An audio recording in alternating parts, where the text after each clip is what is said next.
Hello friends, welcome to Prashant IAS.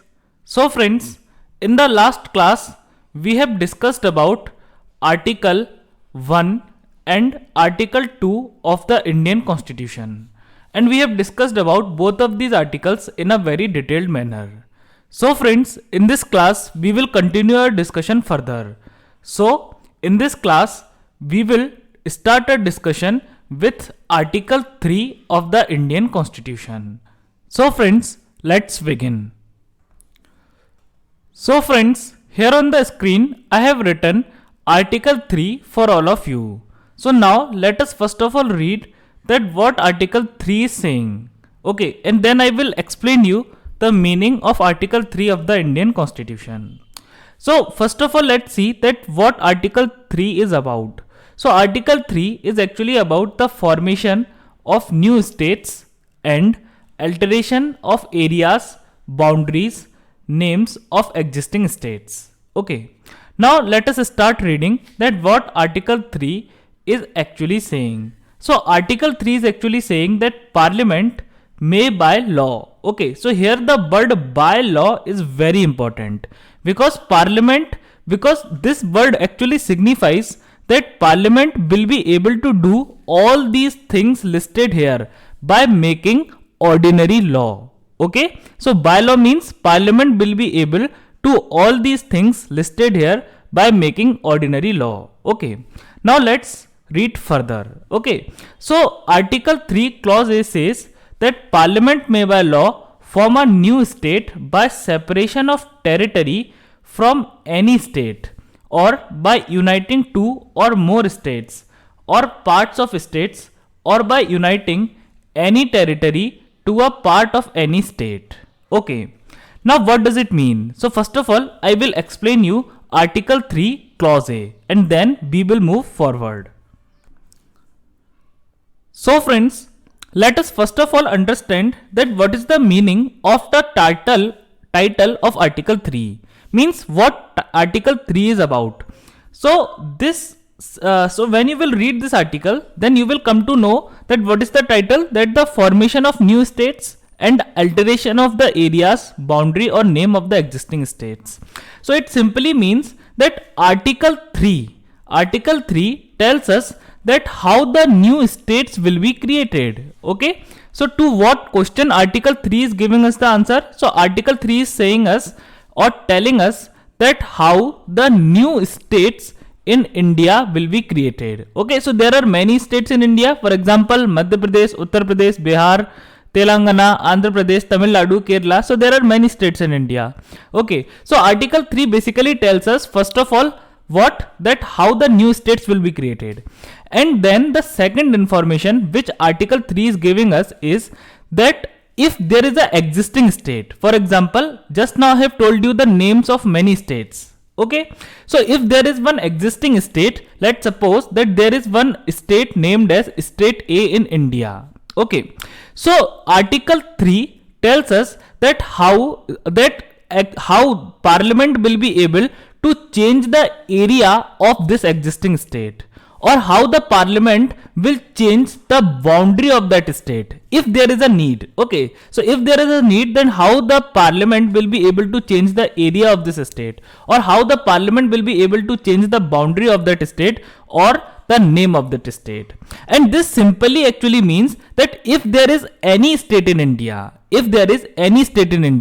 whether it is MP, UP, Bihar, Telangana, Jharkhand, Tamil Nadu, Kerala, any state, Rajasthan. Okay, so if there is any state in India, then Parliament has the power to change the area of that state. Okay, so the first thing is that Parliament has the power to change the area of that state.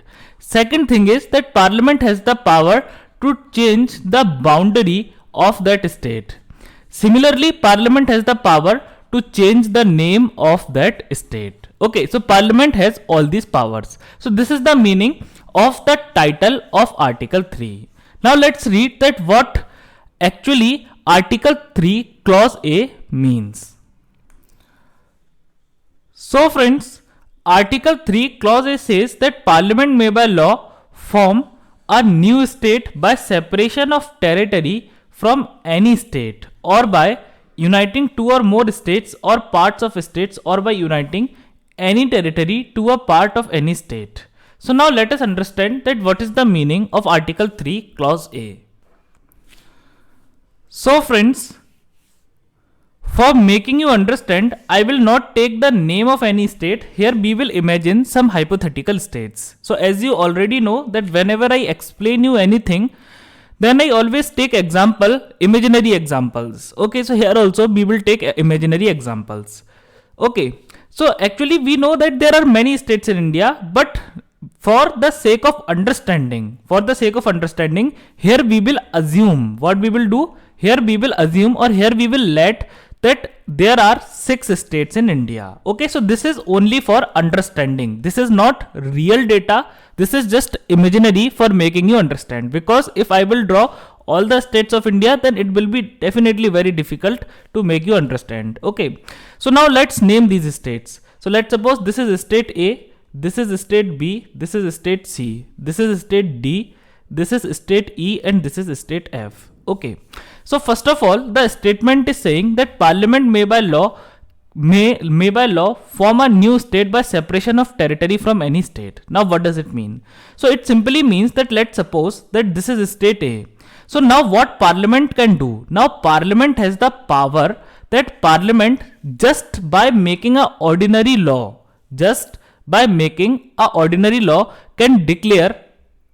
can separate a territory from an existing state, and then this territory will be called the new state. Okay, so what I am saying, are you getting my point? I am saying that let's suppose that there is one existing state in India, and what is the name of that state? The name of that state is state A. Now Parliament can separate a piece of territory from state A. Okay, so let's suppose if the area of state A is 100 units, then let's suppose Parliament said that now I am taking away 40 units of area from you. Okay, so if the total area of state A is 100 units, then Parliament, by making a law, can say that now we are separating 40 units of area from you. So now you will be having only 60 units of area, and this 40 units of area will be made a new state. So now let's suppose now the name of this new state is state G. Okay, so the name of this state is state D. So what here Parliament did? Parliament made a law, and by making a law, Parliament separated a territory from one existing state. And what happened? That Parliament created a new state in this way. So in this way, Parliament can create a new state. Now friends, after this, if you will read this article further, then it is saying that by uniting two or more states or parts of a state, or by uniting any territory to a part of any state. Now what does it mean? So here, with the help of two more examples, I will explain you this complete article. So now let's suppose what Parliament did. Parliament made one law, and Parliament declared that now state B and state E, they are not separate states. Okay, state B and state E, they are not separate states. Together, both of these states will be merged, and now from now onward these states will be considered as one state. Okay, and let's suppose that Parliament give a new name to this new state, and the name of this state is now state H. Okay, so now both of these states will be merged. Okay, now we will not say that this is state B and this is state E. We will say that this entire state is state H. So what Parliament did here? Here Parliament merged two states. And by merging two states, by joining two states, Parliament created a new state. Okay.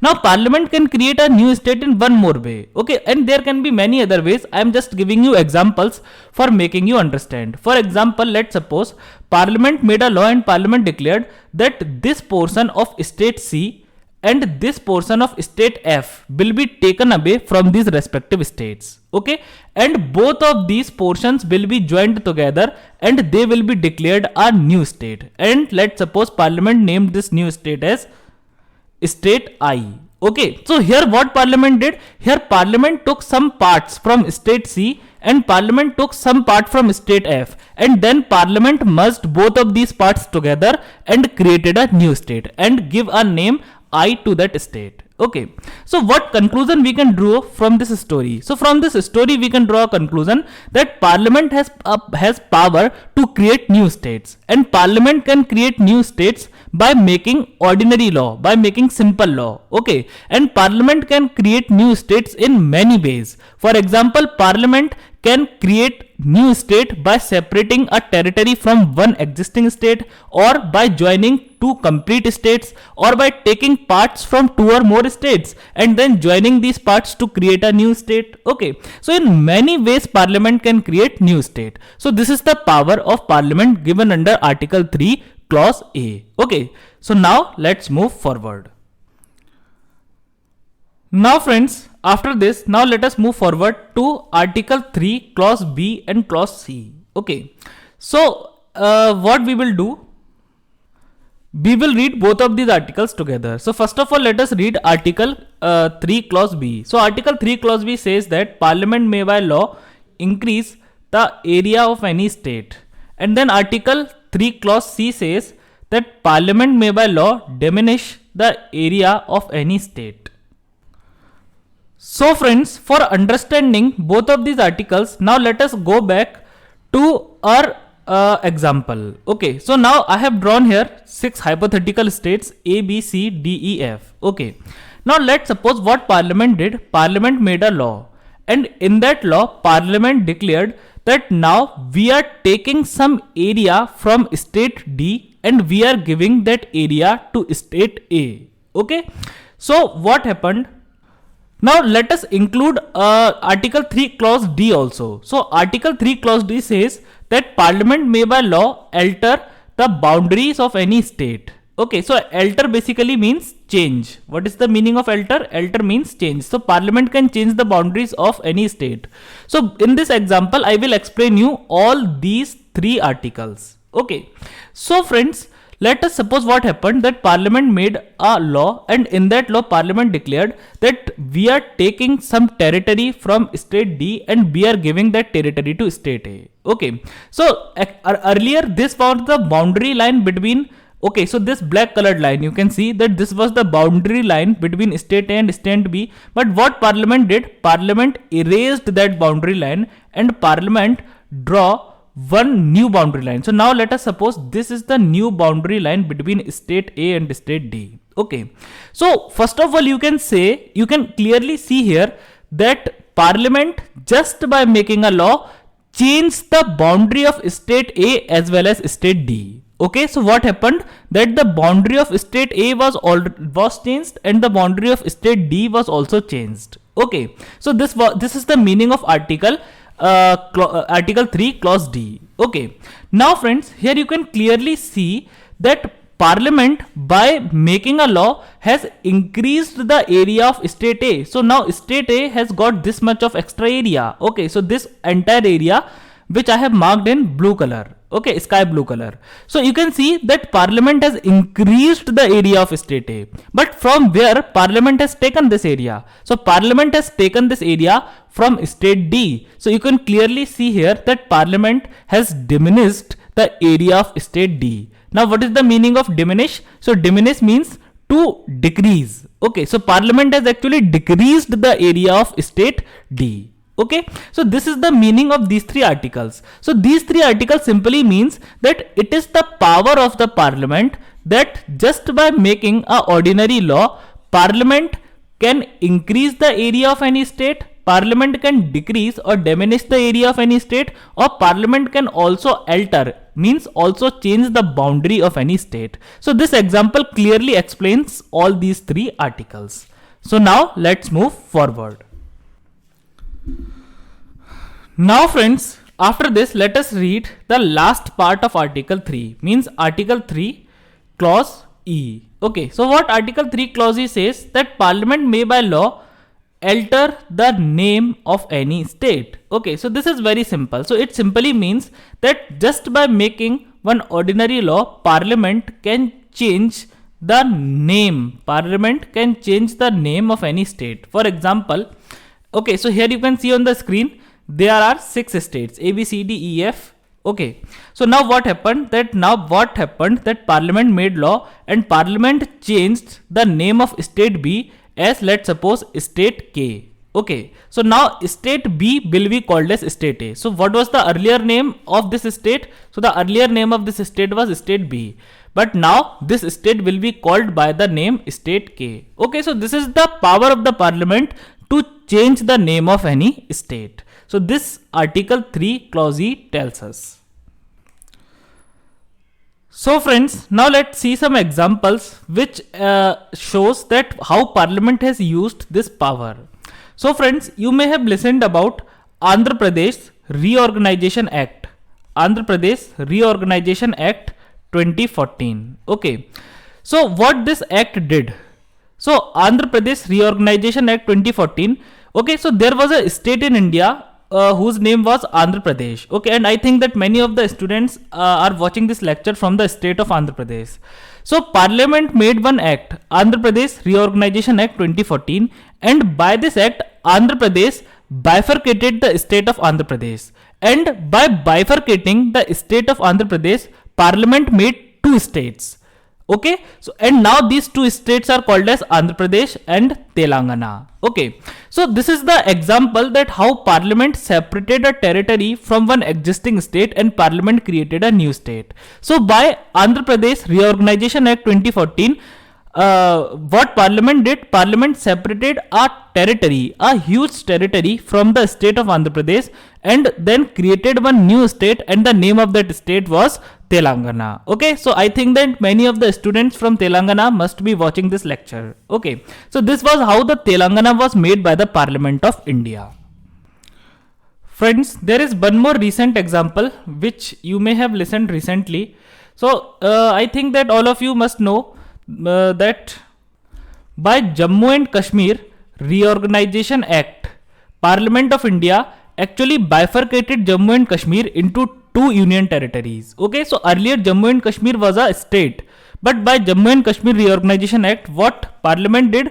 Parliament bifurcated Jammu and Kashmir into two union territories, the Union Territory of Jammu and Kashmir and the Union Territory of Ladakh. Okay, so it actually created two new union territories, and it took away the status of state from Jammu and Kashmir. So you can clearly see here that how the Parliament is using its power and how the Parliament is creating new states.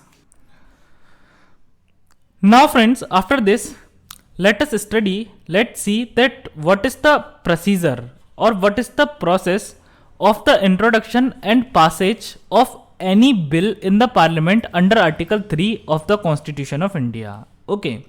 So first of all, the most important question is that in which house, okay, in which house of the Parliament a bill under Article 3 can be introduced. And if I am saying that a bill under Article 3, then it simply means that this bill is related to changing the name, area or boundary of any state. Okay, so or for creating a new state. So in which house of the Parliament a bill under Article 3 can be introduced, means whether it can be introduced in Rajya Sabha only, or it can be introduced in Lok Sabha only, or it can be introduced in both the houses. So the answer to this question is that a bill under Article 3 can be introduced in either house of the Parliament, means it can be introduced in both the houses. There is no problem. It can be introduced in Lok Sabha or it can also be introduced in Rajya Sabha. But friends, there is one condition. Now what is that condition? So that condition is, so now let us suppose that the bill is introduced in Lok Sabha. Okay, but remember that it can also be introduced in Rajya Sabha as well. Both the houses have equal powers. Okay, in this regard. So, but for the matter of convenience or for the sake of understanding, I am just assuming that let us suppose that the bill is introduced in Lok Sabha. But there is one condition. The condition is before the introduction of bill in Lok Sabha, the recommendation of the President of India is needed. Okay, what is needed? Recommendation of the President of India is needed. So it simply means that a bill under Article 3 can be introduced in Lok Sabha or Rajya Sabha only when it is recommended by the President of India to introduce such a bill. Okay, so what is the first condition? The first condition is that President must give his recommendation to introduce such a bill in the houses of parliament, then only that bill can be introduced either in Lok Sabha or in Rajya Sabha. Now friends, there is one more thing. Okay, so here I told you that what President of India will do. So here I told you that before recommending, okay, so here I told you that before the introduction of the bill in Lok Sabha or in Rajya Sabha, the recommendation of the president is needed. Or we can also say this like that this type of bill can be introduced in the houses of parliament only on the recommendation of president. But before recommendation, president also has to do one important work. Okay, now what is that important work? So before giving his recommendation, okay, listen to my words carefully. Before giving his recommendation to introduce such a bill, means to introduce a bill under Article 3 in the Lok Sabha or Rajya Sabha, President of India shall refer the bill to the respective state legislature. Okay. Now, what is the meaning of this sentence when I am saying that President shall refer the bill for the reference of respective state legislature? So, respective state legislature means, it means that President must send that bill. President must send that bill for the consideration of the state legislature of that state whose area, name or boundary has to be changed. For example, here in the previous diagram I told you that let's suppose there are 6 states and we named that states as A, B, C, D, E and F. Okay, so now let's suppose that there is a bill under Article 3 and the aim of this bill is to change the name of state B. Okay, and there is a proposal in the bill to change the name of state B as K. Okay, so it means that if this bill is passed by the parliament and this okay, so if this bill is passed by the parliament, then definitely the name of the state B will be changed to state K. Okay, so now friends, before recommending the introduction of this bill in Lok Sabha or Rajya Sabha, President of India must send this bill to the state legislature of state B. Okay, why? Because this bill is actually related to state B. So President of India first of all should send, President of India shall send this bill for the consideration of the state legislature of state B. Okay, but there is one more thing. Okay, so when this bill will reach to the state legislature of state B, then the state legislature will give its views. Okay, and definitely state legislature can say two things, that okay, we are agree or we are disagree with this bill. Okay, it means that state legislature can say that yes, the name K is very good and we want this, that parliament should change the name of our state to state K. Or they may also disagree that no, our name is very good. Okay, and we want that the name of our state should remain as state B. We don't want the name state K. Okay, so definitely there are two conditions, that they may agree or they may disagree. But friends, here the thing is that their views or their advice is not binding on the President of India. Okay, so their views are not binding. Their views are not binding on the President of India. Even if they disagree, then also President of India can send the recommendation. Okay, or President of India can give the recommendation for the introduction of a bill under Article 3 in Lok Sabha or in Rajya Sabha. Okay, now let's suppose what happened, that President gave his recommendation for the introduction of bill in Lok Sabha, and now the bill is introduced in Lok Sabha. And definitely when this bill will be introduced in Lok Sabha, then what will happen? Then I told you, then first of all the discussion will take place and then the voting will take place. Now let's see what happens next. So friends, now the next important question is that what majority is needed in the houses of parliament for the passage of a bill under Article 3. So I have told you that this is a kind of ordinary bill. Okay, so actually what happens, that a simple majority is needed for the passage of this type of bill in the houses of parliament. Okay, so if this bill is passed in Lok Sabha by simple majority, then what will happen? Then this bill will be sent to Rajya Sabha, and in Rajya Sabha, if this bill is passed again by simple majority, then it will be considered that now this bill is passed by both the houses of parliament, or now this bill is passed by parliament. Now friends, after this, what is the final step? So when this bill is passed by the parliament, then it will be sent to the president for his assent. And when the president of India will give his assent to the bill, then that bill will become the act. Okay, and what will happen? Then the name of that state will be changed. Or if the bill is about changing the area or the boundary of that state, then the boundary of the area of this state will also change. Okay, so this is how the Article 3 and works. Okay. Now friends, in Berubari case of 1960, what happened? That the Supreme Court of India clarified that under Article 3, okay, under Article 3, Parliament has many powers related to state. For example, Parliament has the power to change the name, area or boundary of any state, or Parliament has the power to create a new state.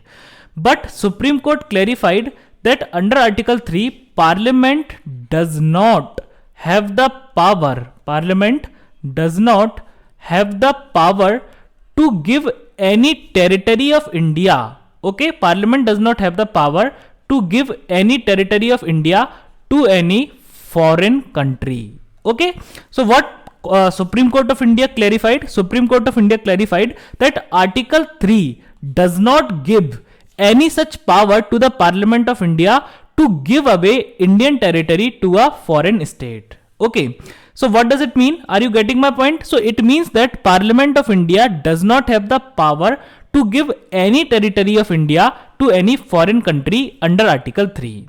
Then Supreme Court clarified that if under any agreement or if under any circumstances Parliament of India have to give any territory of India to a foreign state, then Parliament can do so only with the help of constitutional amendment.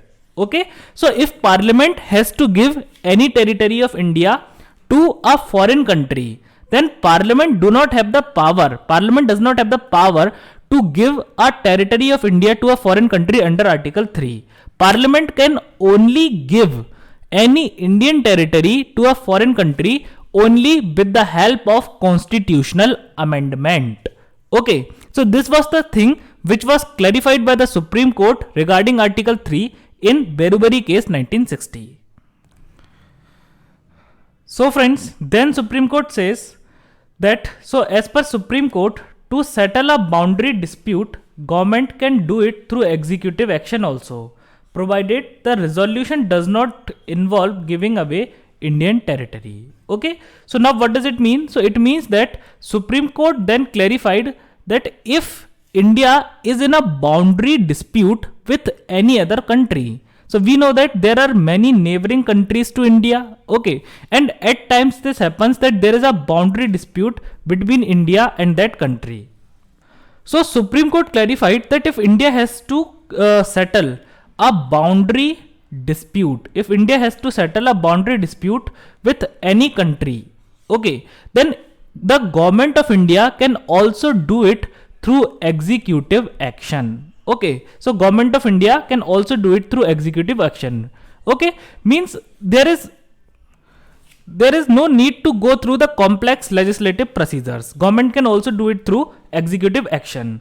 But there is a condition. And what is that condition? The condition is that the resolution must not include, resolution does not involve giving away any Indian territory. Okay, means if India has to dispute a boundary, India has to settle a boundary dispute with any other country. Okay, and in that settlement there is no provision for giving away any Indian territory to a foreign country, then government of India can also do it through executive action. Okay, so this was what Supreme Court clarified. Okay, but if the government has to give Indian territory to any foreign country to settle a boundary dispute, then it can only be done through by the way of constitutional amendment. But if the resolution does not involve giving away any Indian territory, then there is no need of constitutional amendment and other things. Government can simply do it through executive action. So this was what Supreme Court clarified. So friends, with this, your part 1 of the Constitution of India, the Union and its territory, is completed. So friends, now we will meet in next class. Till then, stay healthy, stay indoors. And friends, if you like the video, then kindly subscribe the channel, press the bell icon and select all. And please like the video and give your valuable feedback in the comment section. Now friends, we will meet in next class. Till then, take care of yourself. Thank you.